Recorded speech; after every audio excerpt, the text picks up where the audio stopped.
ഞാൻ ഒന്നും അറിഞ്ഞോണ്ട് ചെയ്തിട്ടില്ല അച്ഛാ. നീ എന്തിനാണ് ഇങ്ങോട്ട് വന്നേ? നിന്നോട് ഞാൻ പറഞ്ഞോടാ ഈ വീടിന്റെ പടി ഔട്ടിരുന്നു ആണോ?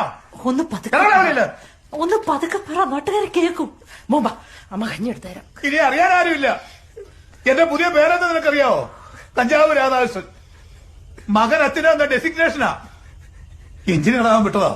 എന്നിട്ട് നാണമില്ലാതെ കയറി വന്ന് നിൽക്കുന്നു. ഇറങ്ങി പോടാ. അച്ഛാ ഞാൻ ഒന്നും അറിഞ്ഞോണ്ട് ചെയ്തിട്ടില്ല അച്ഛാ. എനിക്ക് അതിനകത്ത് എന്താണെന്ന് അറിഞ്ഞുകൂടായിരുന്നു. സത്യമായിട്ട് എനിക്ക് അറിഞ്ഞുകൂടായിരുന്നു. ഞാൻ വിശ്വസിച്ചു. കൂട്ടുകാർ പറഞ്ഞു പഠിപ്പിച്ച് വിട്ടതായിരിക്കും. അല്ലല്ല അല്ല, ഞാൻ ഒരു പൊട്ടനാണ് ചെയ്തോളാം ഇതൊക്കെ വിശ്വസിക്കാൻ. നിന്നെപ്പോലുള്ളമാർ ജീവിക്കേണ്ടത് ഇവിടെയല്ല, അറിയോ? ഇറങ്ങടാ വെളിയില. അങ്ങനെ പറയരുത്. അവൻ പറഞ്ഞില്ല അവനൊരു അബദ്ധം പറ്റിയതാന്ന്. അബദ്ധം പറ്റിയത് ഇവനല്ലടി, എനിക്ക് നിനക്കുവാ, അറിയാവോ? ആകെ കൂട്ടിവിടെ ഉണ്ടായിരുന്ന സമാധാനം മാത്രമാ. ഇപ്പൊ അതും പോയി.